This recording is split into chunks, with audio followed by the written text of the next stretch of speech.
A Nigerian pastor whose church was shut down over an alleged £1.87 million fraud has lost his fight against deportation despite claiming it would breach his human rights.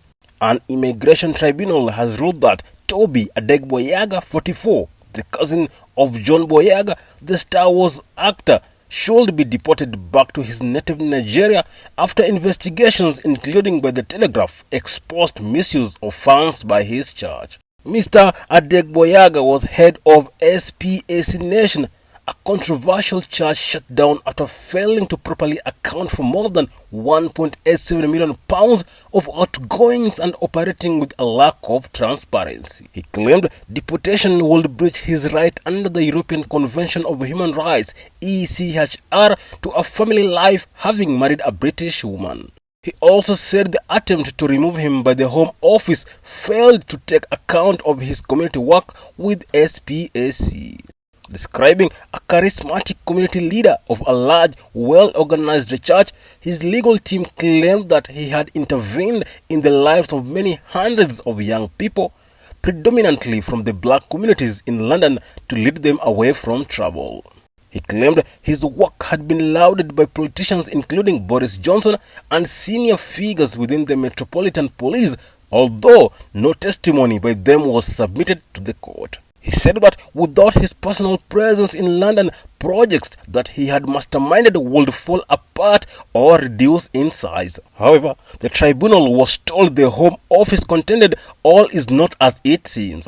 Various manifestations of Mr. Adegboyega's church have been closed down, either the Charity Commission or the High Court, because of concerns over its finances and lack of transparency, according to the judgment. Former members of the church have alleged that it is a cult in which impoverished young people are encouraged to do anything they can to donate money, including taking out large loans, committing benefit fraud, and even selling their own blood.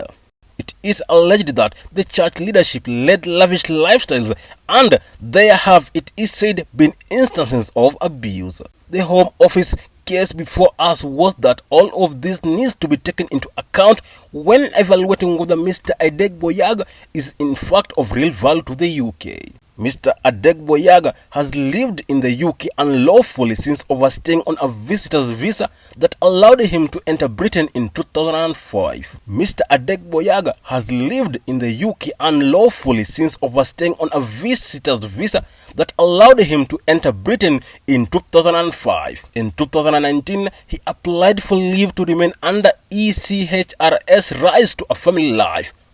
His application was initially dismissed by a first-tier immigration tribunal before he appealed. In the tribunal, he maintained no one had ever faced criminal charges over his church's finances, that many of the attacks on him and SPAC Nation were politically motivated, and that claims it was a cult were unfounded. However, the tribunal was told the Charity Commission concluded there had been serious misconduct and stroke or mismanagement in the administration of the charity, which was sustained over a substantial period of time. The tribunal also found Mr. Adegboyega's evidence to be hyperbolic in many instances and had sought to grossly inflate his influence. We find it to be impulsively that he has the time to undertake all of this work personally, it said. The tribunal concluded, "We are not satisfied that the good work that SPAC Nation undertakes generally would collapse or even significantly suffer should the appellant be required to leave the UK. Weighing all the foregoing in the balance, we conclude that the decision to refuse leave to remain was wholly proportionate." Mr. Adegboyega seeks to rely on family and private life relationships, all of which have been established while he was in the UK unlawfully, and which will survive his return to Nigeria. The interference will therefore be limited and lawful in all circumstances.